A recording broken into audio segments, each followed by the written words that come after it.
Hey guys, welcome to the Techegy podcast. This is number 3 on our list of podcasts, and we basically are a podcast group that deals with retro computers and gaming to modern computers and gaming. So, if you like what you hear, subscribe to our podcast, and we hope you enjoy. Thanks.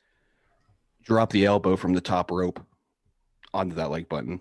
And do what John said. Yes. Oh yeah, brother. I had to keep that in from the last time. I gotcha. Well, we should get back to what we were talking about last time. Yes, we should. So where we left off with some games we were playing, we'll try to wrap that up, and then we'll move on to some bigger and better things. So wait a minute, John's back. We didn't even talk. John's back.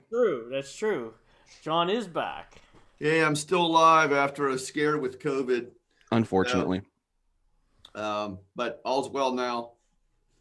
Yeah, he even scared us. So I wasn't scared. Spent some time in the hospital, but all's well now. So I lost all my hair, but that's okay. We're thinking it would be a duo instead of a trio. So. Well, if this keeps up, it might just be me by myself. Yeah. Everyone else is going to be dead. Yeah. Well, there's a possibility I could be contaminated. But we'll call it the. I'll have to call it the post-apocalyptics Techegy podcast at that point. Well, if you're contaminated, Mike, we could do more podcasts then because you'll be at home. There you go. Yeah, he won't have a voice. He'll be on a ventilator. That's right.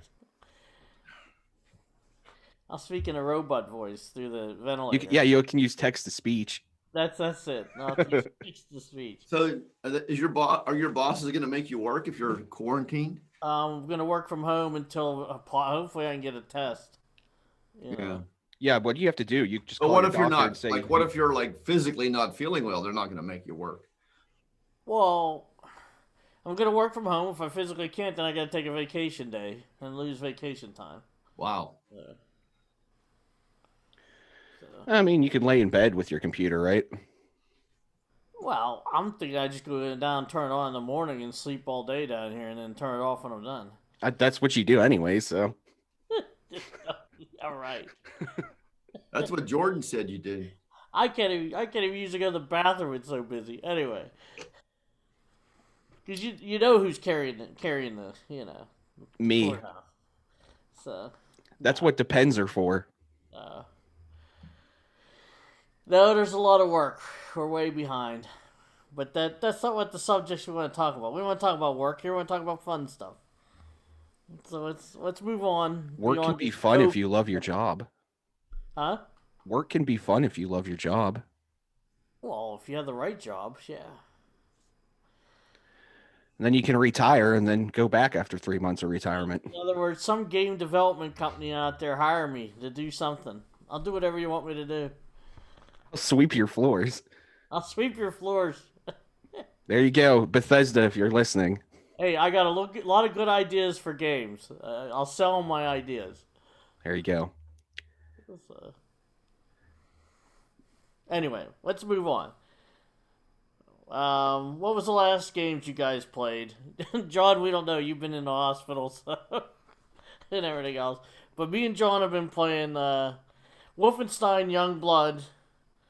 And what'd you think of it, John?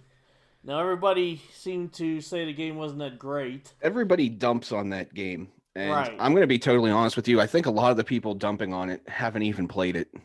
I would agree. It's like one of those fire starter moments where one person posts a review on like IGN or on GameSpot, and that other people that really haven't played it just take that review and make their own review and just spam all these bad reviews out across the internet because the game's not bad. It isn't bad. I agree. I didn't like it really because it's too much like Minecraft. When did you play it? He hasn't. Can you tell? I can tell because it's the same concept except you shoot in Wolfenstein and you don't shoot in Minecraft.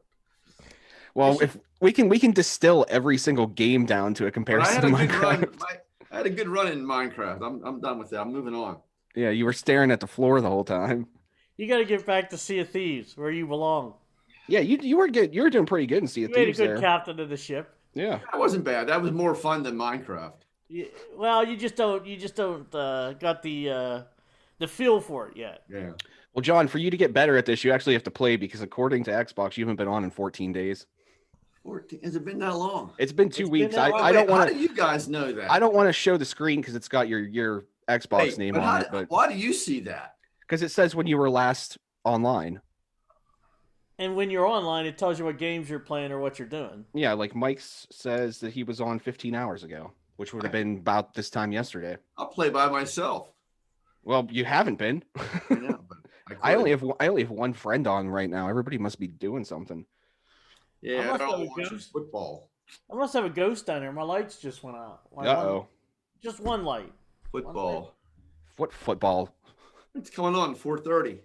Well, the Browns game's at 3:15. We're back. No, I thought it was. I thought the first game was 4:30. Yeah. I'm pretty sure the Browns game starts. Are we going to be done by then, or? Yeah. Because I want to watch the Browns. Yeah, it's at 3:05. How do we get Oh well, then we got to get done here. Come on, let's go. Let's go. Hurry up. games to talk about football? Moving along. Hey, football's a game. We can play NFL 2021. Okay. John would like. We could play some sports games, John. Play some sports games. I like that sports games. There's NHL hockey's free on Game Pass. Yeah. Oh wait, are all this because there's NBA, NHL I know are free. Is NFL on there? Yeah, I think so. Yes. I saw all the sports on there. Well, There's hockey, basketball, football, soccer, Yeah. golf.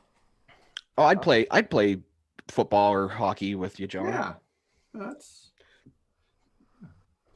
No, we need to get him involved there, but I thought we were going to try to get him in.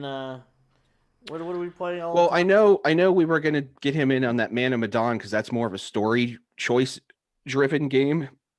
Yeah, but we were also going to get him in. What's the other one we play all the time? Vigor. Vigor. We'll protect him. He could just run behind us. Yeah, well, we'll use him as. I didn't say the word though. I just sort of said. You're making crude humor over here. Yeah. Well, my thing with the 3-letter swear word, that's the first one everybody learns, isn't it? What, ass? Yeah. Everyone has one. Well, mostly everybody. I would hope. Well, I mean, you might have had your ass amputated. Well, I guess that's possible. Had an ass infection that was so bad. What is this? What are we talking about? All right, let's go back to real quick. Let's get back on Wolfenstein Youngblood. John, this is the opening monologue. Yes, and you can see it's just a tornado of crap. Yeah, you think our listeners really want to hear that? What listeners? Yeah, well, that's true. Right now, we can just about say anything we want because no one will even know we swear. It's us. Our listeners are us. That's right. So, but anyway, I want to say what I liked about it. Yeah, go ahead. I liked about it was fast action. I liked shooting. There was some easy bosses, there were some really hard bosses. The thing I didn't like is, like you said, you're into a level, you're in there for like 2 hours, you think you're near the end of the level and you get killed, and then it sends you all the way back to the beginning of the level. That's the only real criticism I had. Everything else, I didn't see a problem with it. It's like a Doom or Wolfenstein game. It wasn't bad. It's done differently where you have that beginning part, and then after that you basically pick zones on a map you fight. That's what's different about it. Maybe people didn't like that, but it's still, still a good game. For those wondering, the Wolfenstein game we're talking about, you're playing as two sisters, which is the Blazkowicz sisters, and you kind of join up with the resistance in Nazi-controlled France, right? It's in France. I think so. Yeah, and you kind of you pick different areas, and you have different missions and accomplishments that you have to complete to advance, and it's got some RPG elements too, because you can upgrade your weapons, you can upgrade your armor, and you level up, and that. So it's interesting stuff. Honestly, I've seen some of the worst reviews for this game, and I still bought it. But Mike and I played this game for hours. I think we played till like 5 a.m. The one. You don't have to buy it. It's on Game Pass if you have Game Pass. Pass. I mean, Yeah, it is well, on Game it's on Pass. Game Pass. I bought it a year ago, like 2 months before it went on Game Pass, off of eBay for like $15 or something. But I'd give it a solid 7 out of 10. I think I would go 7 out of 10. Yeah, I would too. It's a solid game. The combat's good. There's not a single thing wrong with the gameplay for the most part. I mean, I didn't find any glitches in the game. Did you? I didn't have any. Not anything that I normally don't. Seems like a lot of games anymore, I'm always getting stuck on Well, environmental anymore seems to be broke, but objects. But I mean, yeah, like I said, solid 7 out of 10. Highly recommended, especially if you have Game Pass because it's free. And I do agree with Mike's one criticism about the game is you'll be playing and it seems like you're advancing through these stages because these are wide open stages that you're playing through. And we'll get 2 hours in and we both die. And the next thing you know, it's like we're back at the beginning of the mission. So we just wasted 2 hours of our time to the point where there is a little bit of frustration that you don't want to keep playing, but go play something else, come back to it, get through the level. And I mean, that's my main complaint really about the whole game is just that one thing. Other than that, the game's great. yeah, I thought it was good. All right, why don't we move on to the second game? This game I played myself. I asked John to try it out. I don't know. Did you ever try out? I did not have a chance to try it out, but actually, the picture's right behind me right now. There, yeah, yep. It's an RPG. It's very pretty. I thought it was kind of like a Morrowind or a Skyrim. I don't want to compare it to Skyrim, but I meant in graphic wise. Wait, is this the one where you paint? Yes. Okay, wait. I did play this one a little bit. Yeah. Did you not like it? No, I was okay. Okay, so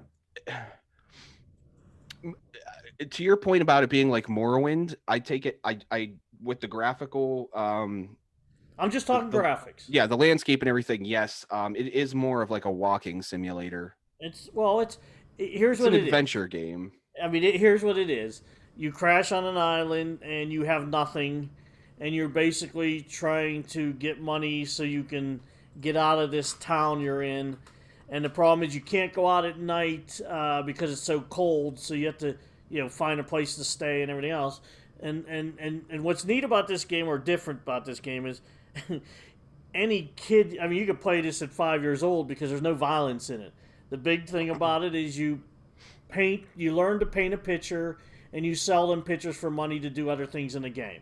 I'm not saying it's a great game that everybody would like. It's a real mellow game, but I did like the graphics and the people you talk to in it are pretty cool. And the idea of, finding someone that wants you to paint some kind of landscape, you go paint it, you go sell it to them, you make money, and you can continue on. I mean, I'm just saying, for a Game Pass game that's free, it's worth a try if you like RPGs. I mean, but you're not going to be stabbing anyone or shooting anyone or anything. It's just you're trying to accomplish things to move on in the game. That's basically what it is, and to stay alive. I mean, you're not going to die unless you freeze at night. But as you move on, there's ways to build fires and everything else. But you gotta be able to get the money to buy this stuff or find the stuff on the map. So it's a lot of searching throughout different landscapes to find stuff. But I thought it was okay. It was, I would give it a 7, like we did for the same thing as Young Bloods. Sure. But it ain't a bad game. So I think I only played like an hour of it. Unfortunately, I have like so many games now I'm trying to play. So, but I was in it for about an hour. And I think just from what I played, I think I can give it a 6 or a 7 out of 10. It's a little bit outside of my wheelhouse of what I usually like. I usually kind of stray away from just the adventure games where you just have objectives. But see, I shouldn't say that because I've been playing a lot of like the old school point and click adventure games. So well, this isn't your magical type game. This kind of like a realistic game. As if you went to this town, how would you survive? I mean, it's not. It's kind of. I don't want to call it a survival game because you're not going to die of food and water, but you have to continue gaining money so you can get to the different jobs you're supposed to do. Right. Or you can't progress. But so, Mike, it's got your seal of approval as a recommendation. I think if you want a laid-back game, there's no stress, and it's pretty, and you just go around and do things to do missions and stuff like that. It's a cool game. I mean, I'm not gonna say it compares anywhere to like a Skyrim where you got to fight things. I mean, there's no fighting in it, so if you're looking for super action, it's not there. It's just a laid back game, you know.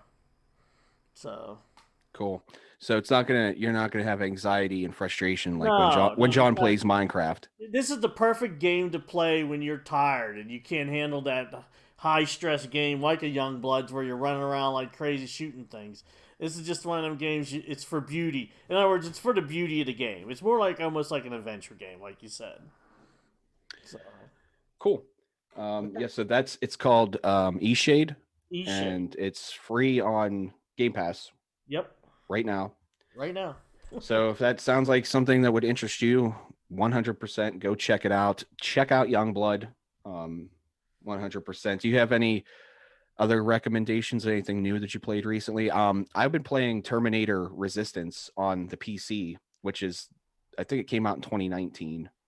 But it's actually really cool. So it's almost got like the Youngblood thing going on, where you got some RPG elements, and you do different zones and areas that you have to go to, but it's all based around the lore of the Terminator series. Yeah. No, the only two other things I played was the one is Star Wars. Is it what's it? Squadrons. Mhm. They had a free weekend this weekend. By the time this video gets out there, it'll be done. But they gave you 4 days you could play it. I've only played it for a couple hours, but I really did like the campaign. It is neat. I mean, flying feels realistic. I mean, at first it's a little hard to fly the ships, but you kind of get onto it after the first hour, and then basically it's a good shooter. You know, fly around, shoot stuff. I was really enjoying it. Now my son beat it already. He beat the whole campaign, and he said the story was really good. So unfortunately, I might have some time to play it tonight, and then it'll be turned off, so I'll never find out the ending. Yeah. And the other one I played was it was one of the games with gold. What was it called? Oh, geez, Little Nightmares. Little Nightmares. Yeah.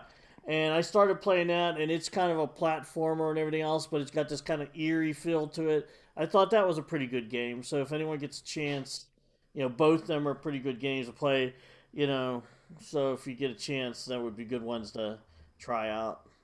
Yeah, and just real quick, a couple of the other games that I've been playing. I'm not going to go into a lot of detail about them, but last week I beat Resident Evil 2 on the PC, playing as Leon Kennedy. So I have to go back through and play as um, the girl character. Why can I not think of her name right now? Anyway, so I had a lot of fun doing that. I know I'm a little behind in the party for that. Another couple more I'm playing Remothered, which came out in 2018. It's a survival horror game that takes place in like a mansion. These are all on PC, just for the record. Daymare 1998, which is kind of like a modern rehash of what the 90s survival horror games were like. So it's kind of like somebody took the old Resident Evil games and other games like that and made it a little bit more modern. So it's from a third person perspective.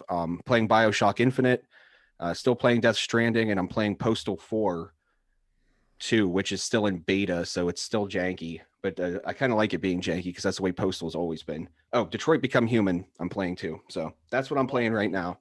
That's one I'd like to get. I got to try to get that one sometime. It was on sale on GOG, I think, like a couple of weeks ago, and I picked it up for like $8. Well, I want it for the PlayStation 4. Yeah, not the P. Only because I have a PlayStation 4. I want to get it for that. But yeah, I have a back ordered Oculus, the new Oculus Go, or the wireless one. Yeah, Quest, the Oculus Quest. Yeah, I want to see that when you get that. Yeah, I mean, I played a bunch of the earlier ones. I haven't played the newest ones, and I always thought them ones were pretty good. So I'm hoping this one's even better. I'm just waiting on Best Buy to restock and send it to me. So yeah, but you have to log in with a Facebook account. Yeah, that's fine. Yeah, that's the only bad part about it. I wish they wouldn't do that, but what are you gonna do? Yeah. Oh well, it's. I'm not. Unfortunately, I can't spend $800 on an HTC Vive. So they're very nice, but they're too expensive. Yeah, it's a little bit out of my price range, unless somebody wants to start me a Patreon and start, giving me money to buy one. Wink, wink. Yeah, if you guys donate money to us or something, we could show more items. Anyway, I want to switch over from games to some stuff we like to do on the side. We like to do some retro gaming, and we like to look at the old systems in that. And John, maybe you can help me out with this because I didn't write it down. I can't remember. There's a guy out there that does a podcast that they are actually creating a new system it's going to be like the Commodore 64 that is called Commander X16. Mhm. And I'm trying to think of what was the podcaster. He's on YouTube. He's the 8-bit guy. Yeah. I've been subscribed to him for a while. He has 300 videos right now that go back like 10 years. He has a lot of retro computing stuff going on there, and honestly, I think he might be the most knowledgeable person on YouTube about some of this stuff. Yes. I mean, he knows his stuff about retro computing and gaming and audio and video and all kinds of stuff. He's programmed his own games. Well, that's what he's done with this Commander X16. They're creating the board from scratch, using the old chips, but they're reconfiguring the board so that they can get a higher resolution graphics and be able to put it out to like a VGA monitor or something, which you couldn't do in the old days and all that. But they're actually redesigning it, and he's actually wrote the operating system, part of the operating system for it, and some games for it. Now, there is a website out there. Oh, geez, I don't have it in hand. But if you just search for Commander X16, it'll bring up a website. And they actually have a video on there that shows you from scratch them building this, replica of the Commodore 64. But they're basically making it better. And what was nice about them systems back then is you don't have a desktop. You don't have a GUI. It's basically you get these systems where they're basic command language. So you write everything in basic, and they have basic commands to start, binary games or ASCII, or I want to say assembler language games. So it's just completely different than nowadays computers. Well, the best thing about it is it's not just about gaming. So Right. It's you could do anything from home personal stuff. They write programs for it, or gaming, or like you could consider this kind of like the old Radio Shack color computer where they had stuff like home finance software for it and everything else. That's what they're trying to do with this. They want to bring back not only the old time games with the old time software and stuff. It's really interesting. If you get a chance, go out there and watch some YouTube videos from him. It's pretty good. the best way to keep up to date with their stuff is to follow them on Facebook. If you just type in Commander X16, you'll get all the updates to what they're working on and doing.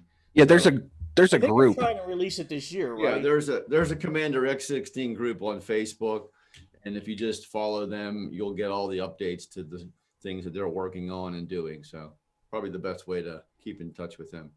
Yeah, and the website's commanderx16.com. And on that website, you can actually download the emulation of it. You can download an emulator that emulates what they've created, and you can actually play the physical games. They have a bunch of games you can download and actually play on it, and you can see what it's all about. I mean, so what you see in the emulator is going to be what's going to be in the box when they build it. So it's really cool. So you can actually pre-test it now and decide if you like it before you buy it. Yeah, and this is a dedicated piece of hardware too. This isn't like a clone or anything, and it's not running an emulator. It's an actual CPU that's processing an actual operating system. By the way, the slides behind me coming up today, there is a picture of it. So, as you're watching, like you can see, I got Wolfenstein Youngblood's back there. Everything we're talking about, well, not everything we're talking about today. Everything I'm talking about is going to be up behind me. I didn't know exactly what John and John were going to talk about. But you can see some pictures of everything that I'm going to be talking about. Yeah. And the developers of this computer are trying to keep the cost to around $50, but I think more realistically, it's going to be about $100. So. Yeah, John's correct on that.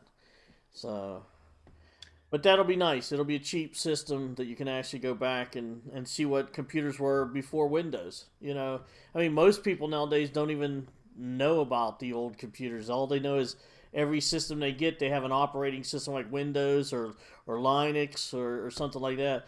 This was before all that. This is where you had to physically program things with BASIC or some other language.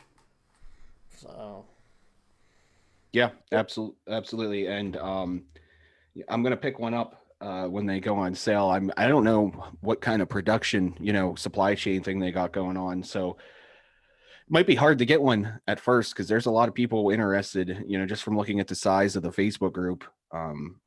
And yeah, he has over 1 million followers on YouTube, so there's going to be a lot of interest in this. I well, think there when it it's is, right released. behind me, guys. Right there, that is what they're designing, and you can see they actually have the motherboard they're trying to work on and everything else. So, And that's just a prototype there. and this is the games they're trying to like. This is a couple games they already got programmed. They got like a Space Invaders, and you can see how good the graphics are for a 16-bit. And here's another one, Breakout. But that's how good the games will be at least. Mhm. Yeah, it's 8-bit. It's not even 16-bit. I thought it was going to be 16-bit at the end. That's Is why they that? call it 16. I could be wrong, but I thought that's why they put the 16 on it because it was going to be 16-bit. Yeah. The reason that I said that might be true that they're going to end up doing that, but the reason I said that is just looking at the website. It says 8-bit. Well, that's his podcast, but this is supposed to be. Oh, I gotcha. I see what you're saying. Okay, Yeah, yeah. that's He just put his branding on it. his branding is Ah. his branding is 8-bit. The computer that he's building is going to be 16-bit. Yeah, that he might want to do something different because that's a little bit confusing. Yeah, well, he's built other systems, John, and one of them may have been 8-bit. This isn't the only system he's built. Oh, I know. No, I know. But what I meant was like on the console that he has listed there, it says 8-bit real big right there. So maybe he should put Yeah. maybe put a logo or something instead of just saying 8-bit. So. But I think most people that are interested in this are going to know that it's. Well, I mean, people need to go look at it. I mean, I could even be saying some things wrong, so you need to check out the website. But it is something really interesting to check out because not too many people are doing this kind of stuff, and I'm kind of glad this guy's doing it. We need Yeah. more people like him bringing back historical things, and Yeah, actually, I'm on the website right now, and they're looking for software developers to help them right now. That's Yes, what they they need. are. That's what they need help with the most. So if you're a software developer and you're interested in helping, you can go to the website and submit a question or send them an email. Let them know. All right. Well, what do we got next on our list? CES, the show for 2021's been out. What, this last week? I think it was. It was the last week. I think it just ended on Friday. I want to Yeah. say. And that's the consumer electronics show. So, I think there was a lot of interesting technology announcements Well, going around this. Of course, there's one I like that has to do with gaming. It looks like it's coming out in March, but they're coming out with a thing called Infinity Gaming Table, where you'll be able to. In other words, it's right behind me right now. It's actually a glass table, like a coffee table that's either 24 inch or 32, that you'll be able to play all the old board games. There's another picture of it there. Actually, the legs come off of it. If you don't want to, have it as a coffee table, you can put it on your dining room table or whatever. But basically, what they're making, and these are the games that are going to be on it for free when you buy it. Now the 24-inch one, I think, is like $600. Now don't quote me on this, but it's around $600. And then the 32-inch one is going to be like $700 to $800. But basically, what they're going to put on there is all the board games, puzzles, coloring books, and comic books for now. And what's nice about it is, how you have a board game, you stick it in the cupboard, next time you bring it out, someone knocked the box over, you lose the pieces and all that. Or someone doesn't know the correct roles for the game. This is all in there. It has all the roles, has all the, you can't lose the pieces. It's Wi-Fi, so you can play multiplayer. It's also, you can get it with or without a battery. It has a cord, to plug in. But if you want what they say up to 3.5 hours of battery time, you can buy rechargeable battery that goes up under the table. And it also does have a little mini SD card, expansion card, so like you can stick I don't know how big, but maybe like a 512 gigabyte SD card into it to expand and add more games. And they are going to open this up to any gamers out there that want to make games for the table, including what do they call I'm drawing a blank, but the ones that you find a lot in Game Pass, the indie game. That's it. Indie game people. They're opening up to them if they want to make any indie games for it. So it looks really exciting. I mean, I know if that comes on, I'm definitely going to be saving up to get one in for my game room just because I don't have a coffee table. And it is waterproof, by the way. So I could have a coffee table I could eat and drink off of and then play games.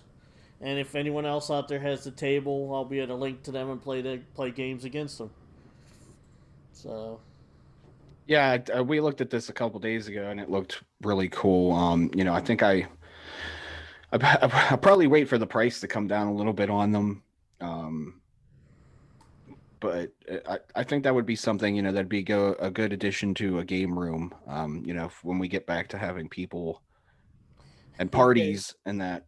yeah, that's what it'd be great for when you have friends over and that because it's got everything from, what's the Trivial Pursuit, Mhm. and everything from that to Yahtzee to Battleship to Hungry Hippos to what else was on there? They got a bunch of them behind me. Operation, Monopoly, Life, Shoots and Ladders, Connect Four, Scrabble, all that stuff. And So there's going to be more available through the App Store right. in the future I think after they said too. 50 games, at least 50 games free with it, and then after that you'll have purchase games. So Yeah, and I think one of the most interesting things about it was that it's up to 6 players, and um, when you have these people sitting in front of the table, it can actually using spatial awareness technology is able to detect where everybody is sitting around the table and puts their part of the board or part of the game in front of where they're sitting, so you don't have to mess with trying to configure the layout of the board game or whatever it is you're playing. yeah, I found out yesterday that it's actually 10 points of touch too. You can have 10 fingers on, 10 people touching the, or 10 hands touching the table at one time. So now Cool. why you'd want that many, I don't know. You usually want player to go at a time, but you at least know that maybe someone's playing their hand while the other one's flipping through their cards or something. You know what I mean? So you can have more than just 2 points of touch. You got 10. Everybody can put their hands on the table at the same time. Yeah, and break it. Yeah, and press down as hard as you can until it splits in half. But I saw a movie on it. The animation on all the games are pretty cool. Like, I don't know which one has the popper in the middle where you hit the popper and the dice spin. And the table vibrates too. It has vibration. So when you do that, the table vibrates just to give you the feel of the real game. So Yeah, so definitely probably will pick one up at some point yeah, me too. after I mean, I don't know release. if I'd get it right when it comes out, but I'm saving money and hopefully it'll come down to like 500 where it's more affordable. But hey, something to save for. All right, what else was at the CES show? Yeah, so there was a lot. So I kind of tried to just do a roundup of some of the more interesting gadgets and devices from CES. So I'm gonna run through some of them that I found interesting, and everybody should go and look at this on their own too, because there was so much. There's always, every technology show, there's always so much stuff that it's impossible to cover. You'd have to dedicate an entire episode to just what all the devices were. But one of the first ones I want to talk about is they're calling it the next generation of smart glasses, and it's called Vuzix, Vuzix, the NGSG series smart glasses. So these are more modernized, streamlined smart glasses. Like they kind of look like my glasses that I'm wearing right now. They're more of the thick rim, which is, fashionable right now. And what they do is they're allowing hands-free connectivity with your smartphone, and it has a transparent 3D display on the lens. So, it's kind of like what Google Glass has done, but I think it's even, a step up from a Google Glass. And it allows for gesture controls and, some of those. I know Snapchat was kind of working on some smart glasses too, but they ended up just putting a camera built onto the glasses in the past. But this is coming out this year in 2021. I did not see a price range for this, but looking at their other uh, this is a company that makes other smart glasses and smart wearables for kind of the professional setting, so a lot of industrial uh, engineering, and that's what the device is used for. So this is consumer focused, and I'm just going to say it's probably not going to be cheap looking at their other releases that are well up into the thousands of dollars. I would assume that this will be less since this is consumer focused, but I'm going to guess it's probably going to be, somewhere between $500 and $1,000 for a pair of these is what I'm going to assume. So I don't know if anybody, Myq or John, if you think that would be some kind of usability for yourselves with those glasses. Oh well, uh, how good is the what do they call it?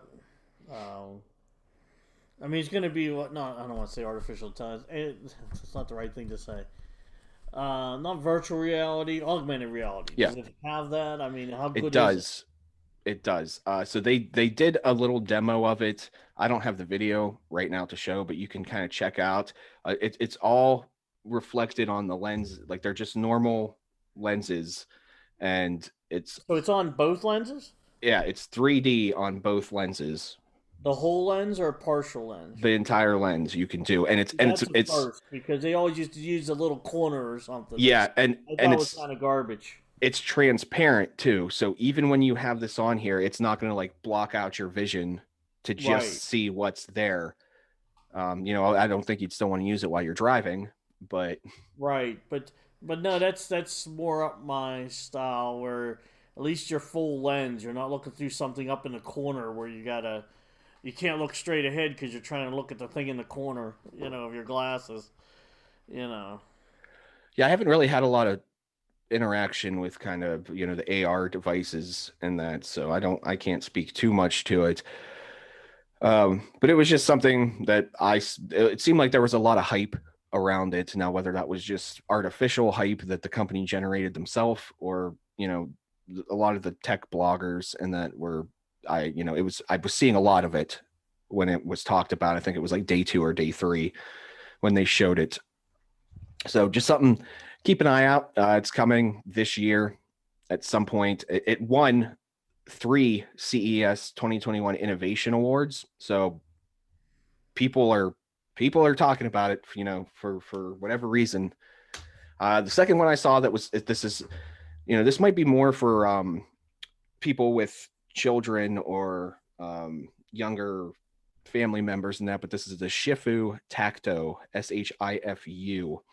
And maybe I should share my screen so you guys can see what I'm talking about while I'm talking about this. Go ahead. Yeah, them augmented glasses may be good. I'll have to check them out. Yeah. Yeah. So these are the glasses. So you can see what they look like Yeah. right here.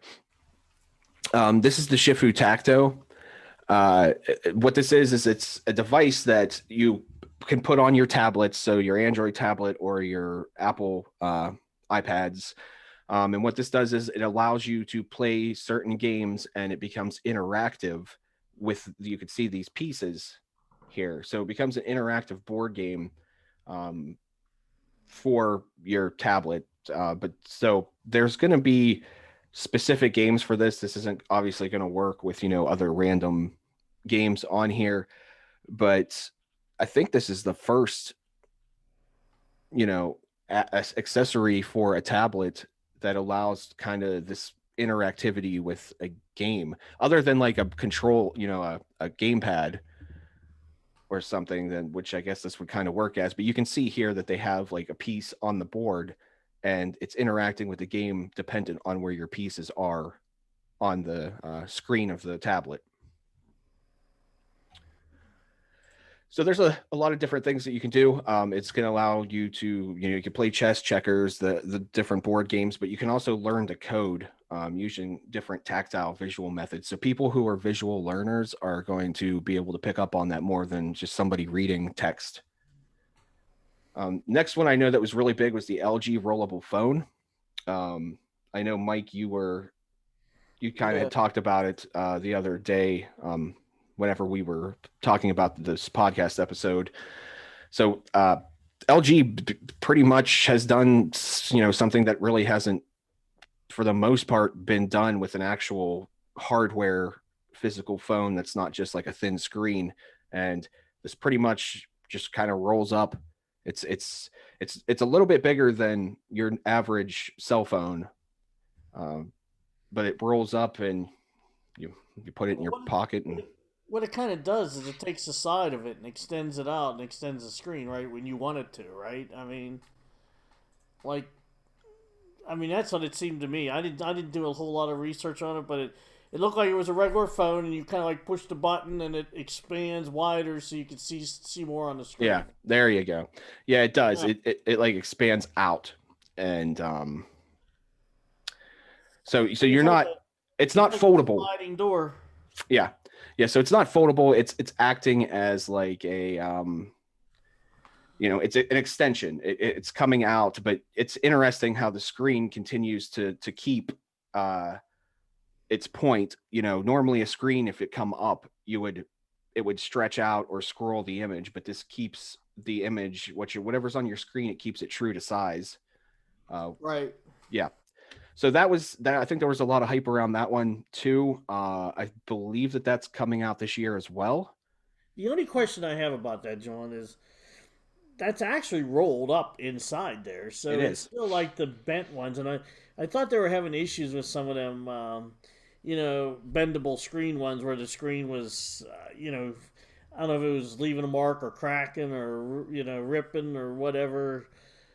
It has to be rolled up in some kind of little balls. So you think they'd have issues with that too. I mean, I don't know. They must have figured something out, but I'd want to see it to believe it first, Yeah, and it was Samsung that had issues with their foldable phone, I think, at first. And does LG make a foldable phone too? I feel like they do. They might. I know Microsoft, they split their screen. Yeah, it's two. It's not one together. It's not one screen, right? Yeah, it's kind of weird. I know we back in like September, October, we had talked separately. We didn't have this podcast yet, but we talked about the Microsoft Surface phone, and I haven't really heard anything about it since then. Well, I think it's probably too expensive for most people. When you get something high price like that, not a lot of people buy it. So if a lot of people aren't buying it, a lot of people aren't talking about it. Yeah. Well, I know they partnered with AT&T on the release, and AT&T was kind of doing an offer that you could get it for like $50 a month with a 2-year contract for their phone service. But I'm gonna have to look back into that because it kind of fell off my radar after release. So me too. We've already talked about the Infinity Gaming Table. Myq talked about that just a little bit ago, so we can skip that. This is the UVA kit, and I actually, I didn't even see this one, but so what this does, so this isn't going to be for any of the guys listening. So if you're of the female persuasion, this is a translator kit for tracking a woman's fertility through an app. So yeah. So what this girl researched that. So it uses urine to detect hormone levels and determine when a woman will ovulate, and then you can track this in an application. Okay, I've heard enough. That's how this one works. So I can see John really has a lot of interest in this. maybe using it to see when he is ovulating. And then he can let us know. So we'll get one and John can test it out for us. The next one I actually saw, I didn't even see this one during, I did try to watch as much of it live as I could. Like while I was working, I kind of had it on a separate screen while they were doing the presentations. This one I actually found out about after the fact. And there's a lot of hype about this router. This is the Linksys Villop router X8400. That's quite a name, Linksys. So what's the big hype? So a router's a router? It's a router. It's a router. I have yeah. one. Yeah, I have one too. So I guess the big hype about this is the official first router that's going to be broadcasting in Wi-Fi 6E. I see 6 gigahertz bandwidth. I see that. So right now, this is kind of newer infrastructure for Wi-Fi. It's going to be outputting 6 gigahertz band.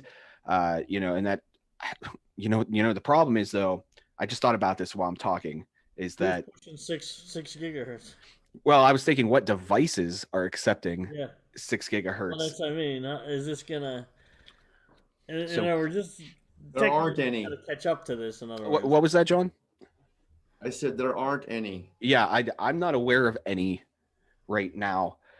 So it's one of those things that you buy it and you just got to sit around and wait for the technology to catch up with the router. And you just a kind of a funny story. Yesterday, we put up I put up a new camera outside on my front porch, and it's a Reolink, which is a German company, I believe, and this is a new camera. This isn't like something old that I bought off eBay, but it only accepts the 2 gigahertz band. I can't even put it on the 5 gigahertz, and this is a brand new camera. Well, a lot of the smart technology only supports the 2.4. Yeah, I've noticed that a little bit, and one of the reasons for that is because the 2.4 has a 300-foot range, whereas the 5 gigahertz Wi-Fi only has a 30-foot range. So, yeah, that's a good point. It is a lower range. I wonder what the range for 6 gigahertz is then. I haven't heard anything, but you've got to figure it's got to be at least double what the 5 gigahertz is.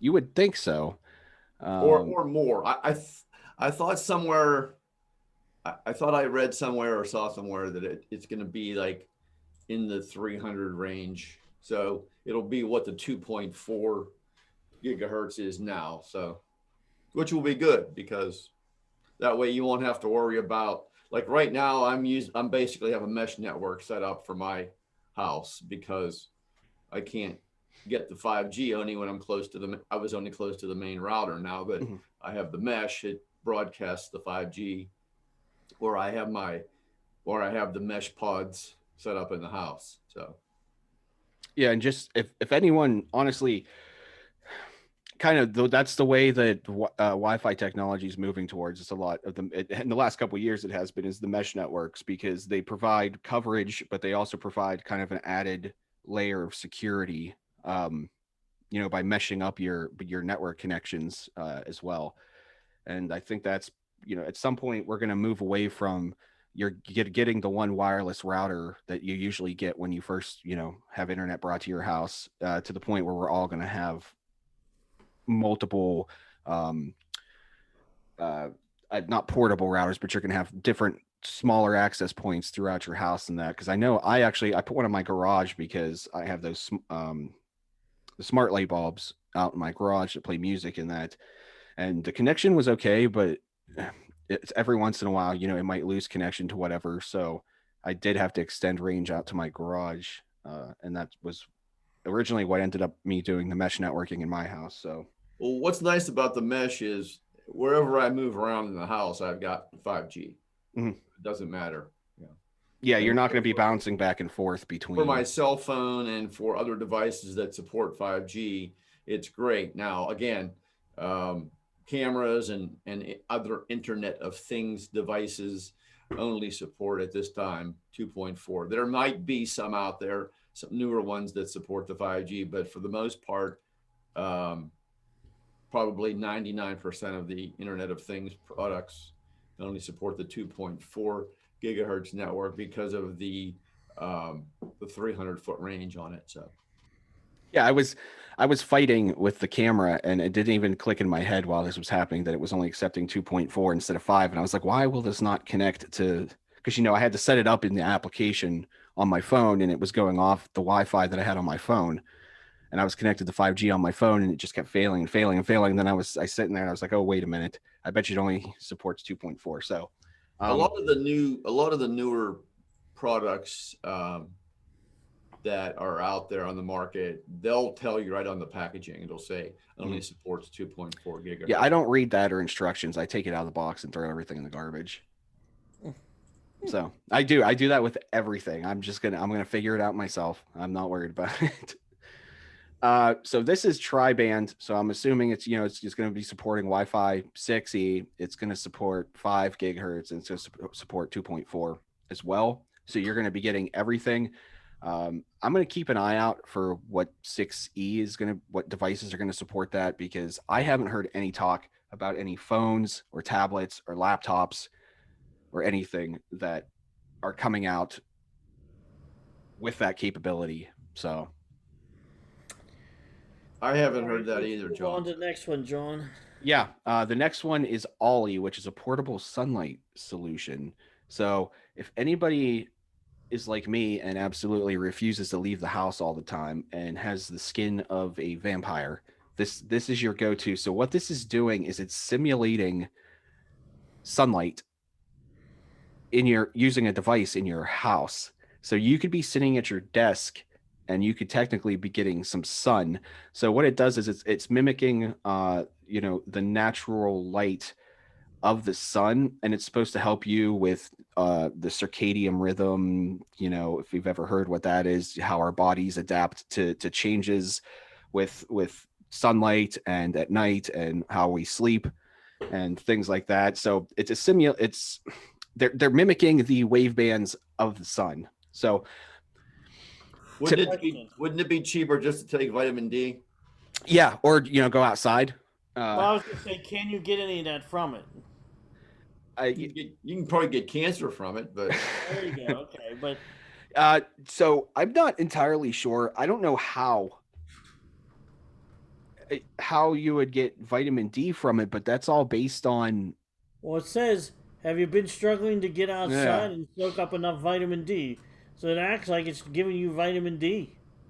That is the claim, and I haven't done a whole lot of research into it because honestly, the claim is cool, but I didn't really care too much about the product, other than just to talk about it. But I want to. This is only on Kickstarter right now, and I think they were talking about releasing it at the end of this year. And I don't know for sure if all these claims that they make have been vetted, or if these are just some wild claims that they're making, about a light bulb. Yeah, something to check into next year, maybe. Well, when I see things telling me that it's going to simulate sunlight and I'm going to get vitamin D from it, and whenever it says stuff like circadian rhythm and sleep patterns, I'm automatically thinking, okay, this sounds like BS. Well, we'll find out, I guess. Yeah, and I have seen other technologies that aim to mimic, UV light or some kind of sunlight in that, but this is, if they're claiming that you're going to get vitamin D and this is going to help you with your sleep patterns and your health and stuff like that, then these are some. I'm going to have to be extremely objective about this product, because usually when products claim to do stuff about health, it's crap. All right, well, let's move on to the next one. This next one is a touchless doorbell that's alarm.com presented. So I think the whole thing that they whenever they were doing their presentation at CES was that this is completely contactless. You don't have to touch it with your hands. And right now we're in the age of Rona and nobody wants to touch anything. I've always kind of been like that because I've seen other people's hands and they're disgusting. So this is completely touchless. It actually works in conjunction with a mat that you set on your porch. So like, a welcoming mat or something that you would have. And when the user stands on this mat, the doorbell will ring, which triggers the camera on the doorbell and goes to an application on your phone or on your computer. And you can then speak to them from there. You can see who's at your door. You can trigger your other, if you have smart locks on your doors, you can trigger those to unlock and let the person in. Isn't So Ring Doorbell kind of this plus better?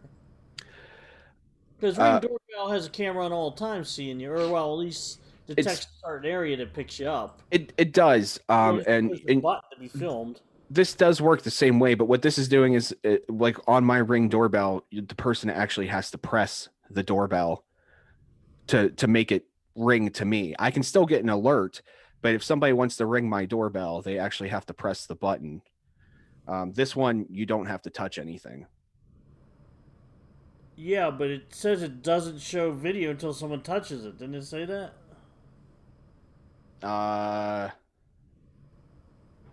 No, it's motion activated.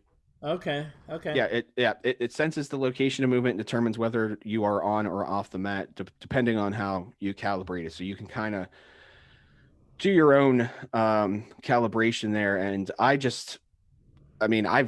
don't personally think that I have a need for this. I already have a Ring doorbell that works perfectly fine. But I guess if you don't want people touching your stuff,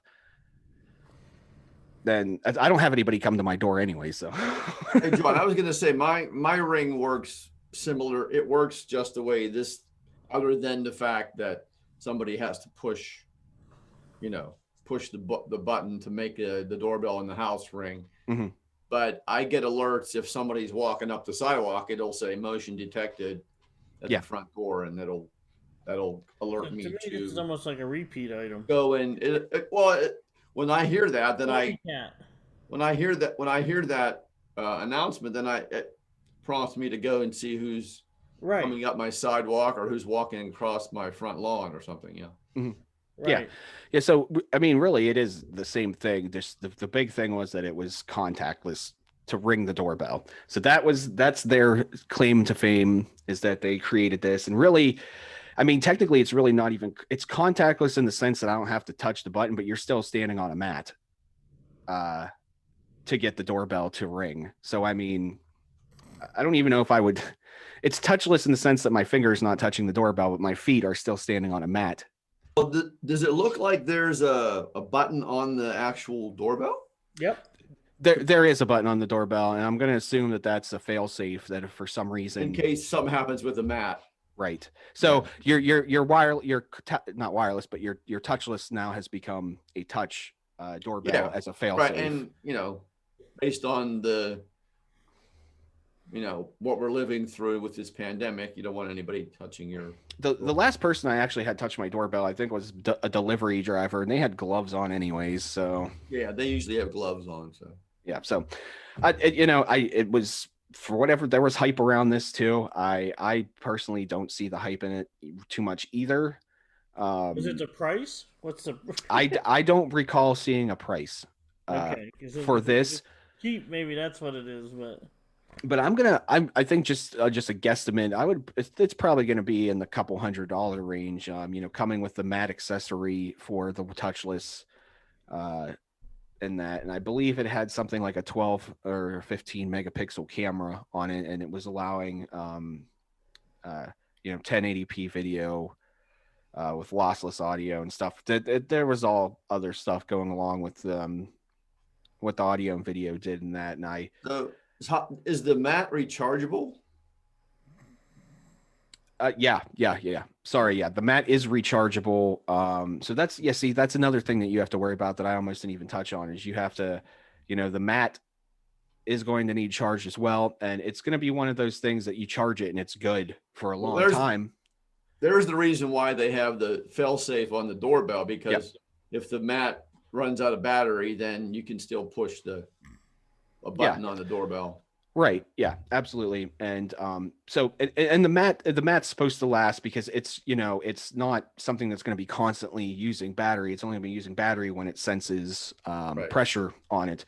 But yeah, you'll probably have to charge it. I don't know how, they didn't really say how often, maybe once a year, once every 6 months. I'm not trying to poo-poo this, but most people, their minds are programmed. Oh, I see a doorbell, I'm gonna push a button. Yeah, bump it with your elbow. Touch it with your forearm. You don't have Oh, to I'm touch it just with your saying, like, hands.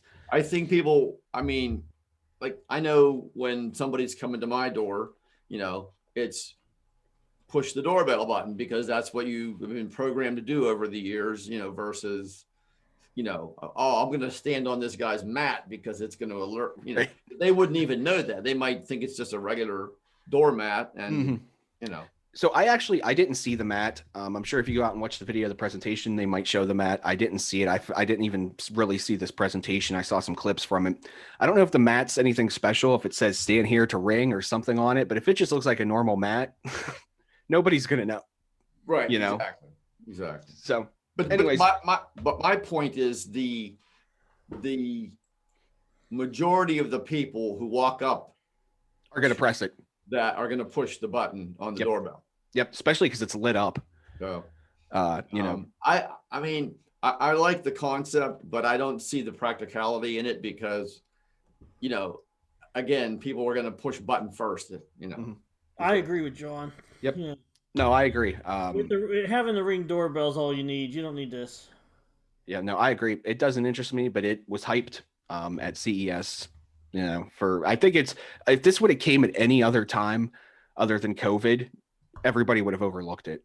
Well, here's the other thing too is, and I don't know if this gets tied into the Google ecosystem or the Alexa ecosystem, but on my other devices that I have, I can say, hey, Alexa, pull up the front porch, and I'll see a video of who's at the front porch or wherever I have my Alexa set up. So if it doesn't tie into the smart home, then I think they're probably missing the boat on this. But I'll have to watch. Go ahead. Sorry. I'll have to watch the video and see what all it does. I would assume it's going to tie into the smart home stuff, because if not, then it's going to be completely useless to a lot of people, and everyone's like is going to go to the Ring doorbells or the Wise doorbells or whatever other doorbells there are. So the next one that was, I actually saw a couple things about this. This is the Care Predict Touch Point, and so what this is so this might be more of interest to you guys than me, because this is a activity monitor for seniors. And easy.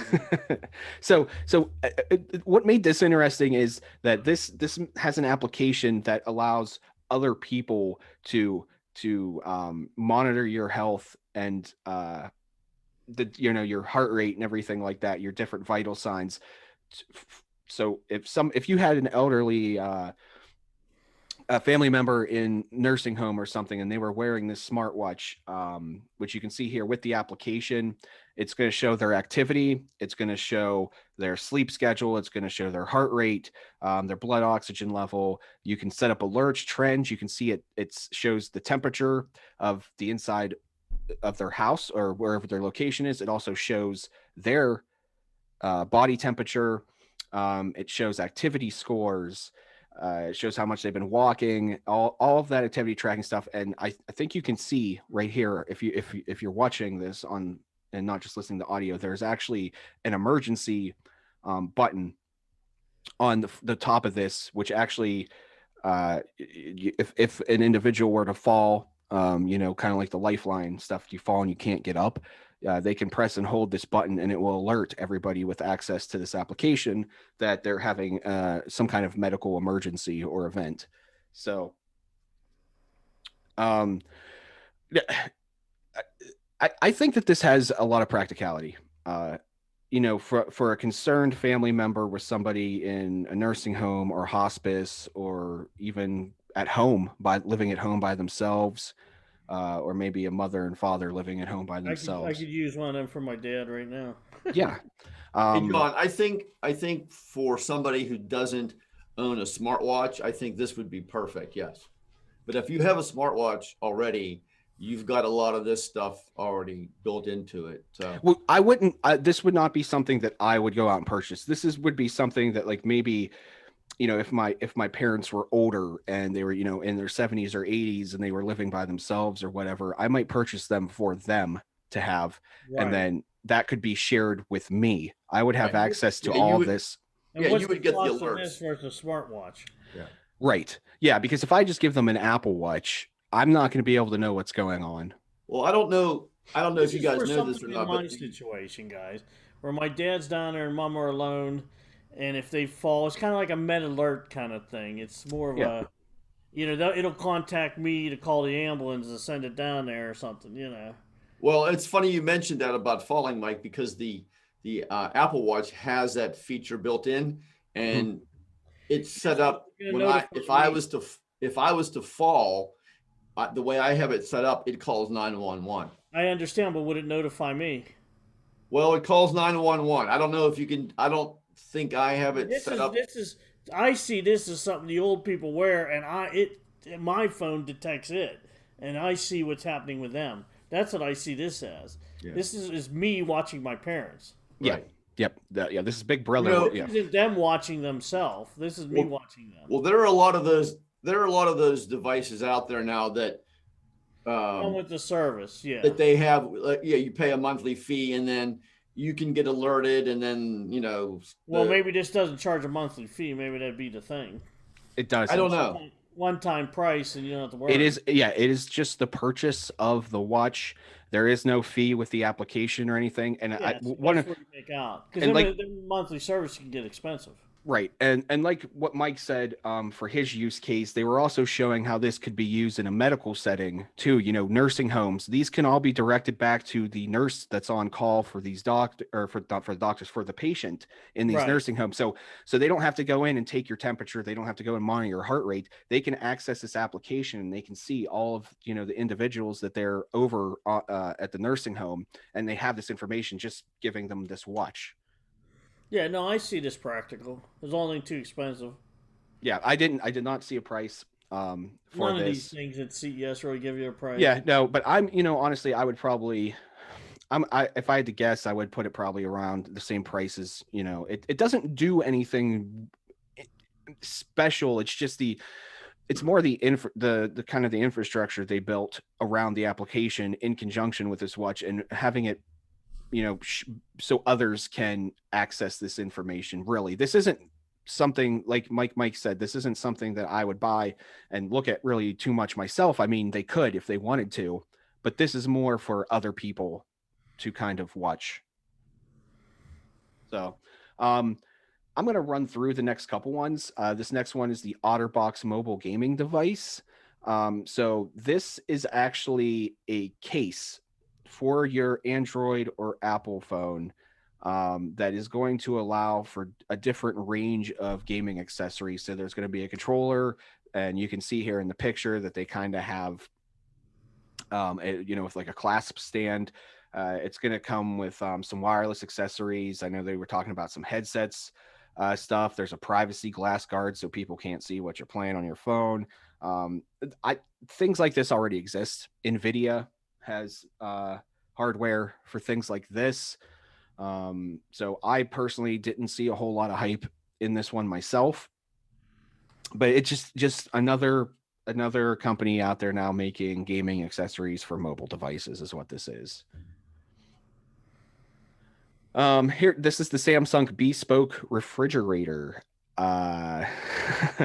So this is another, we already have smart fridges, but this is a modular refrigerator, and it comes with 4 doors, and you can actually customize every part of your refrigerator. So you can buy different add-ons for your refrigerator. You can swap parts out. You can change your refrigerator as you like. So this, I don't remember if you guys remember or not, but a couple years ago, there was this craze about modular smartphones that were coming where you could swap cameras out, and it was all different like squares of the phone, and you could swap out, RAM and CPU, and that was supposed to be the future of smartphones and tablet devices and laptops, is that everything was going to be modular, and that would be our upgrade. Instead of having to upgrade, to a new laptop, I would just, if I needed a new camera or whatever on my laptop or my phone, I would just go and buy it, and I would just pull the one part out and put the other block in.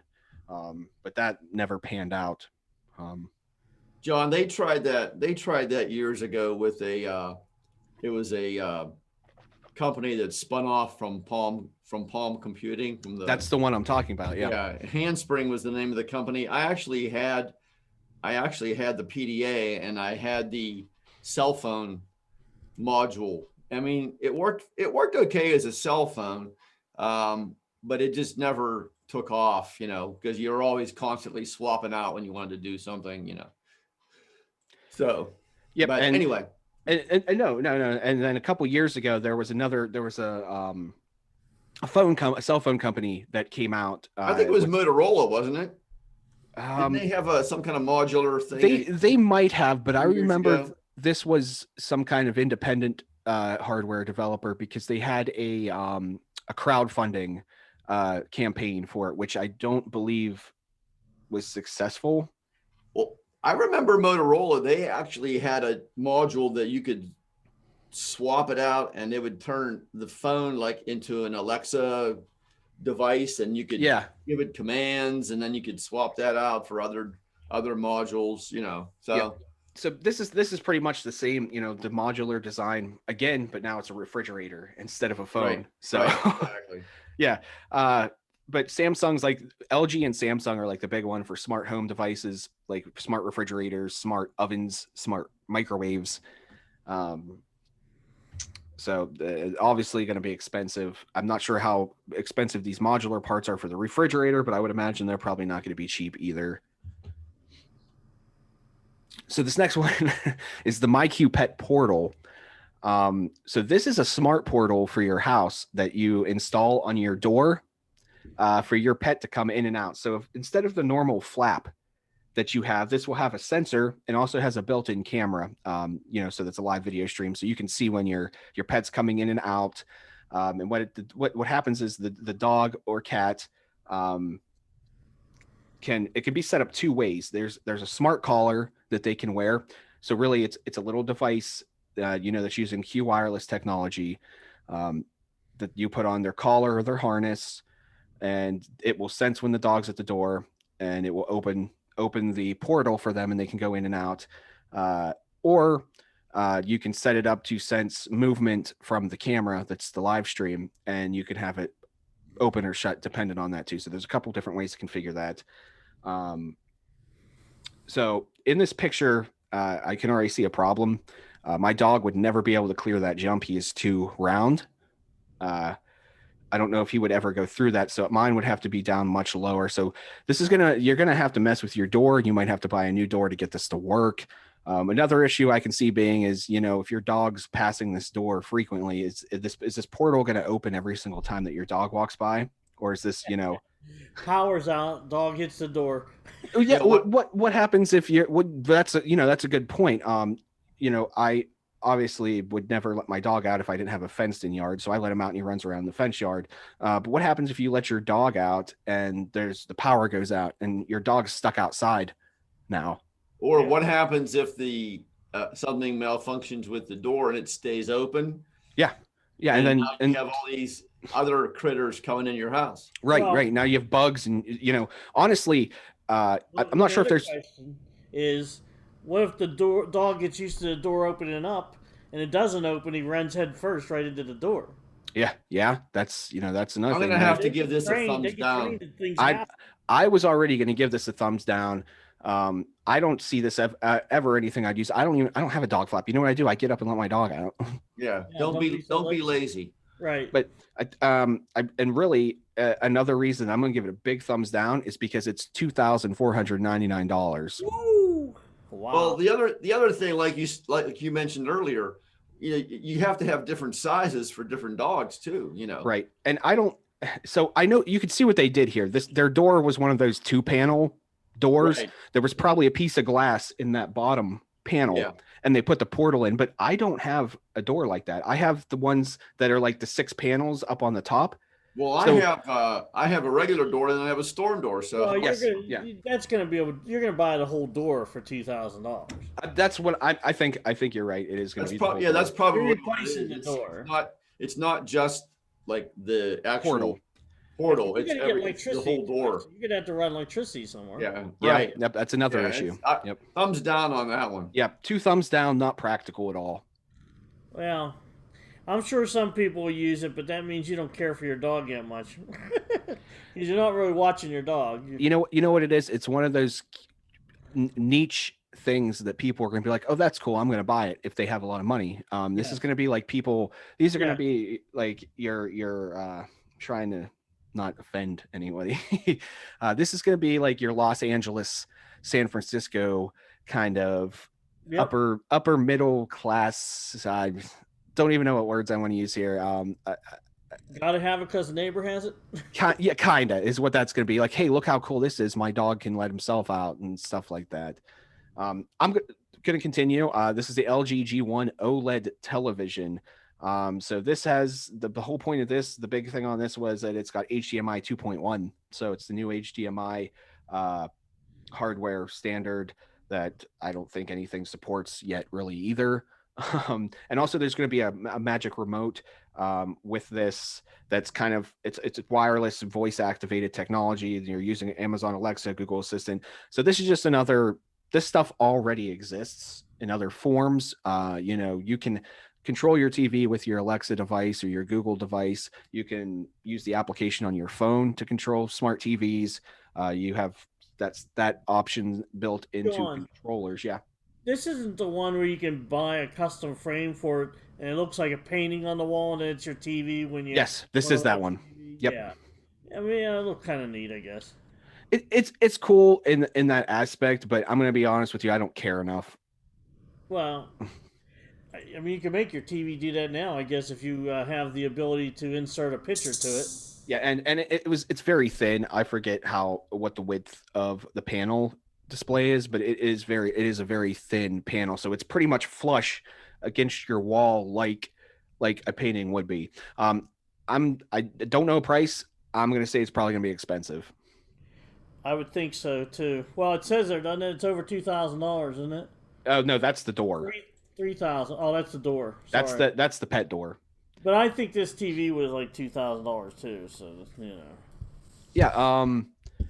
So the last one here is it's a Samsung JetBot. It's a vacuum. And it's specifically geared towards pet owners again.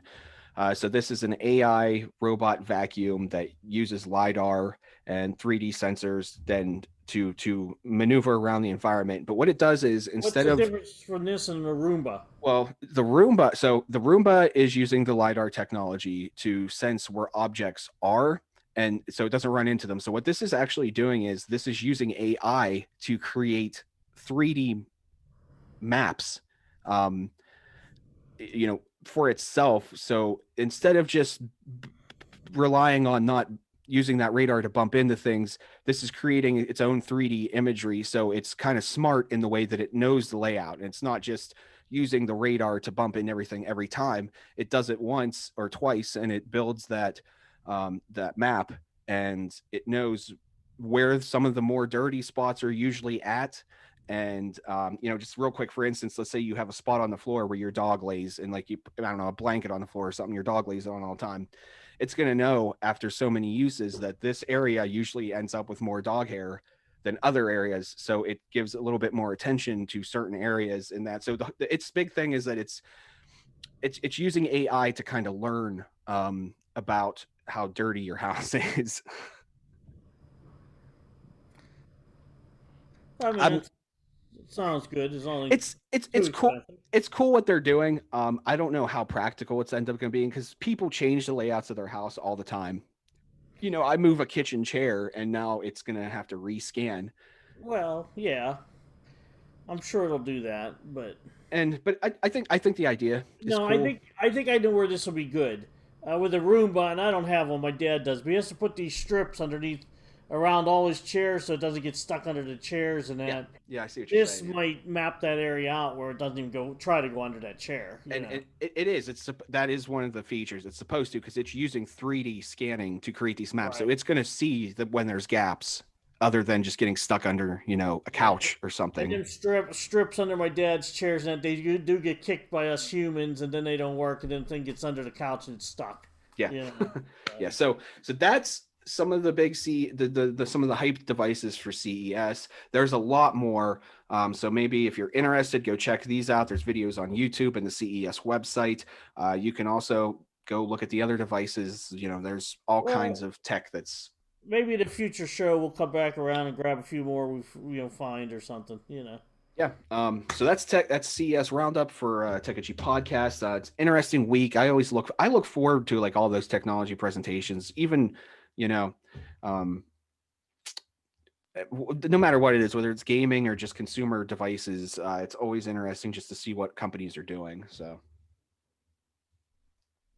All right, well, let's move on to John with his the Linux corner, where John knows more about Linux than me and John, so we'll have him, talk a little bit about Linux for us.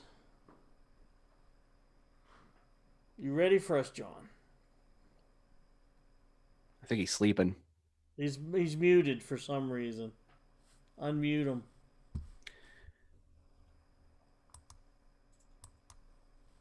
Okay. He's not. I don't think he's even paying attention. We're having a technical difficulty. He's over there listening to music and drinking beer. I thought we were done for today. No, we were gonna do the Linux thing. Didn't you want to talk about that website? Oh, okay.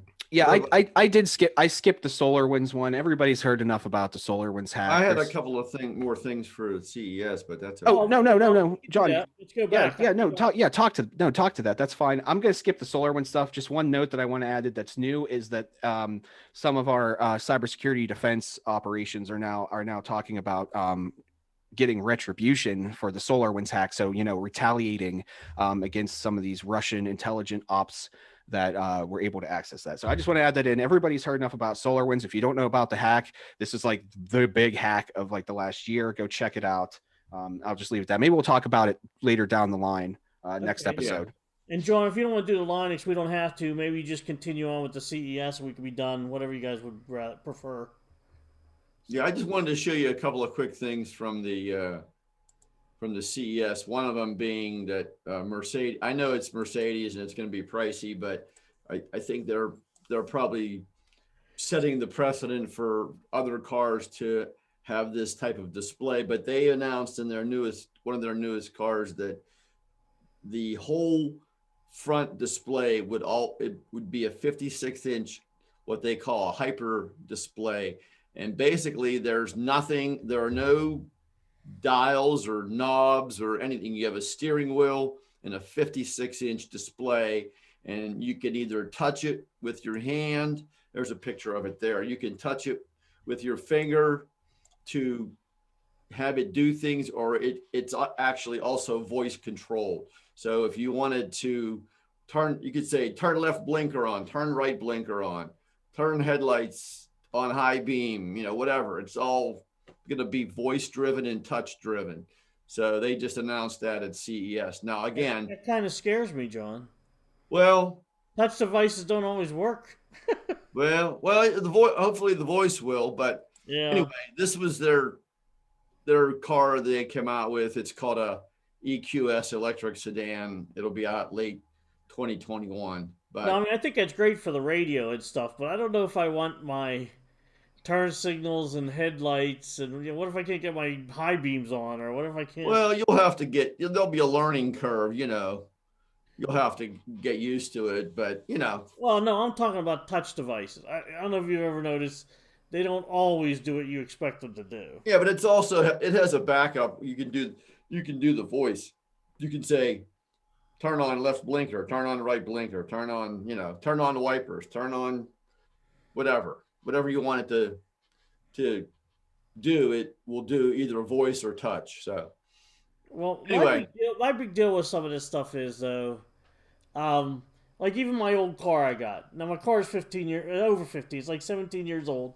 Now I know that's old for a car, but I'm having all my switches and everything starting to break in there. My computer's starting to go and all that kind of stuff.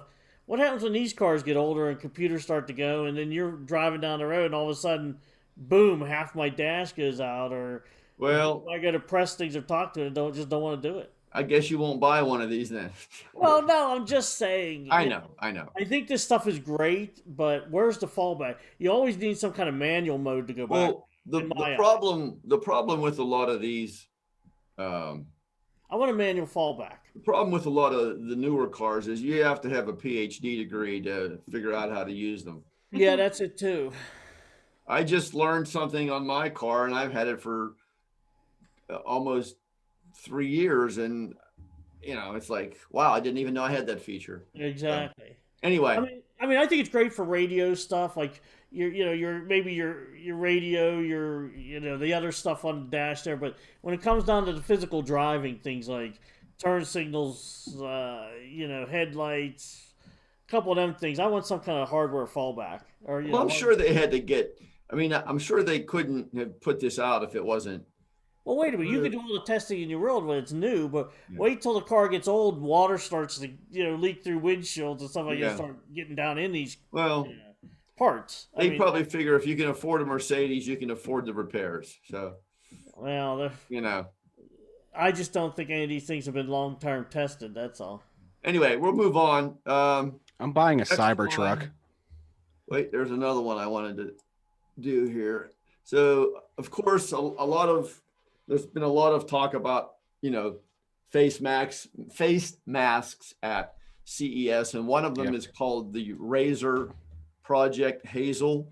Here's a picture of the mask, and it's hard to see, but let me try to blow this up. I think I saw this presentation. Let me try to blow this up a little bit here for you so you can see it. But if these are actually speakers over here on the sides, so that when you talk, you can hear, instead of it being a muffled sound like everybody has now when they've got a mask on, it'll allow you to hear clearly what the person's saying. Also, well, I need to plug my device in here. Hang on one second. There we go. Anyway, then I don't know if you can see this, but right in this area, you can see her mouth. There's a clear shield that'll allow whoever he or she is talking to see that person's lips moving. And what that's good for is for people that are hard of hearing, or maybe if you're deaf, or, whatever, if you have some kind of a hearing problem or speech problem, being able to see the person's lips moving will allow you to possibly be able to understand what that person is saying. Yeah, that was one of the big things about when we went to these masks, is that people that had difficult hearing and deaf people, they rely on seeing lip movement to determine what's being said. Actually, this product here. But does it take care of the hardest problem?